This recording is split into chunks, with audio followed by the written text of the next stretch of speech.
Professionally একজন teacher হওয়ার সুবাদে আমি অনেক বাচ্চাদের কাছ থেকে দেখতে পারি, তাদের জানতেও পারি। আমাদের ছোটোবেলার জেনারেশন আর এখনকার জেনারেশনের মধ্যে সত্যি আকাশ পাতাল তফাৎ। কেন?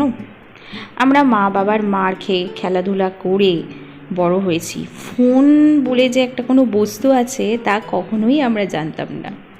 আর এখন বাচ্চারা কথা বলতে শেখেনি, মানে তারা হাঁটতে পর্যন্ত শেখেনি, তাদের হাতে এখন মোবাইলটা চালাতে তারা ভালোই জানে।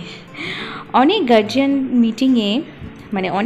মিটিং অ্যাটেন্ড করি, সেখান থেকে যে কত রকমের এক্সপিরিয়েন্স হয়, সত্যিই এখন ভয় হয় এই জেনারেশনদের নিয়ে।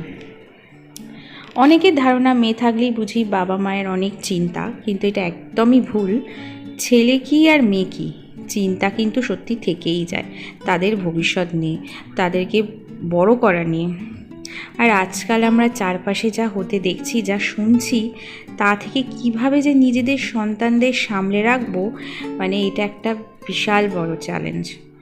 আমি মনে করি এই কম্পিটিশনের বাজারে নিজেদের সন্তানদেরকে ছুটতে না দিয়ে, তাদের পড়াশোনার পেছনে সমস্ত সময়টা না দিয়ে আমাদের প্যারেন্টসদের উচিত যেদিকে মেন দিকে নজর দেওয়া উচিত সেটা হবে শিক্ষা। তবে এই শিক্ষা কিন্তু পুঁথিগত শিক্ষা নয়, সে যেন ভালো মানুষ হতে পারে। তাই আমি কখনোই চাই না আমার ছেলে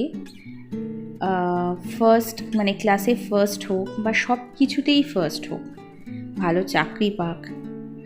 সিরিয়াসলি আমি এসব একদমই চাই না, আর একদমই ভাবিও না। আমি চাই মা হিসাবে ওকে এই শিক্ষাটা দিতে, যাতে ও সবাইকে সম্মান করতে পারে, মেয়েদেরকে সম্মান করতে পারে।